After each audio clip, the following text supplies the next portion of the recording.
What's going on, everybody? It's your boy BT. Welcome back to the channel. Today we are going to take a quick look at this Nissan Titan and talk about its major flaw.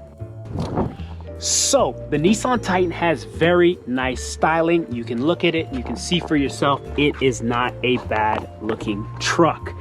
Good size wheels, great ride height, beautiful stance from the factory. This midnight package comes with those black emblems. Things are looking good. Headlights are nice, blacked out here.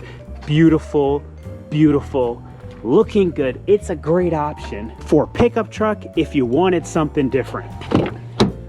Now, when you get inside, beautiful leather inside, seats are good. This is a nice big space, okay? Well equipped, well designed, and back here, very, very spacious. Here we are in the back, plenty of leg room, well spacious cabin, very comfortable at that, very, very comfortable. Plenty of storage. Lift up the back seat. When we come to the back, we've got storage. Plenty of, it's well designed, okay? That's not the problem here. This is not the problem. Back up in front again.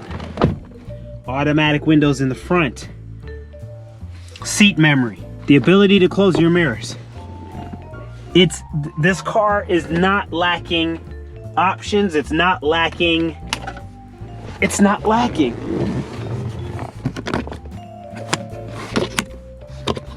So the biggest issue with owning the Nissan Titan, and I've only owned it for a very short period, but the biggest issue with this vehicle is flat out reliability. If you are not an individual who is mechanically inclined or has a lot of money to waste at the dealer, you're gonna spend a lot of time trying to troubleshoot issues that you have no quick, reliable way to get an answer.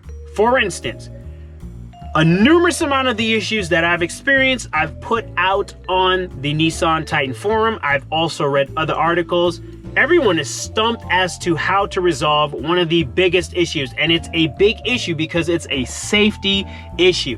The issue is you could be driving down the street and the car literally will just shut off on you in the middle of the road. The other day I was driving, got out onto the main road, and the vehicle shut off in the middle of the street. I wasn't even in the proper lane. I was facing oncoming traffic, and I proceeded to start the car again.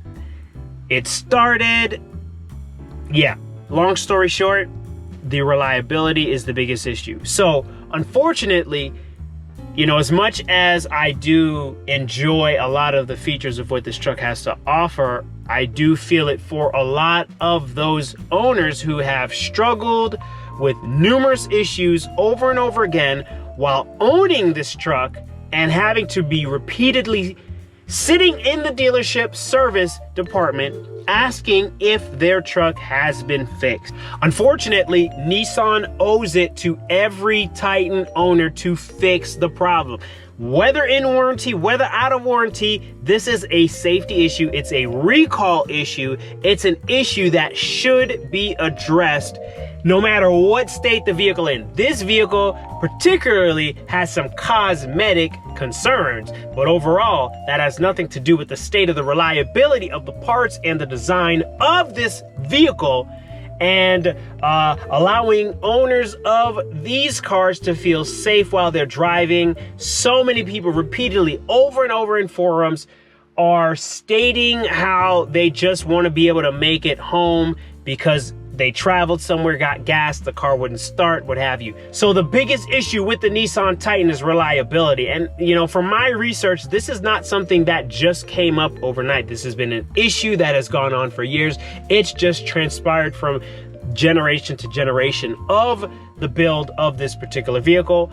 And you can imagine a lot of people who buy this truck new, go through the warranty issues, and then decide, I don't want this vehicle anymore, and they get out of it. Overall, there needs to be a faster way to identify what problems are and make sure that they are fixed and fixed correctly the first time around. So in my instance, I am continuing to troubleshoot this issue where the vehicle is shutting off on me in the middle of the road. At one point, I was driving on the highway running at 75 miles an hour, and I could start to feel the possibility that the car was gonna shut off. So I quickly made my way over to the right side of traffic so that I'd be able to stop if the vehicle decided to shut off on me. Overall, I think Nissan owes it to their community, the people that buy these vehicles, that support the company. They owe it to them to fix the problem, and at no cost to the owner, because you buy a vehicle, you're expecting it to do what it needs to do. It's supposed to get you from point A to point B. Now, saying all of that, I'm not giving up on the Titan. Me being someone who's interested in vehicles, we're gonna keep riding this thing out until we fix it, so that people who decide to own this vehicle will have an opportunity that if they have this problem, they can receive direction, they'll know how to fix the problem, and they'll be able to continue to enjoy the vehicle as it was intended to be enjoyed from the purchase. Well, that's all I got to share today, folks. This is the ownership of the Nissan Titan. Love it or leave it. It's your boy BT, and I'll catch you guys on the next one.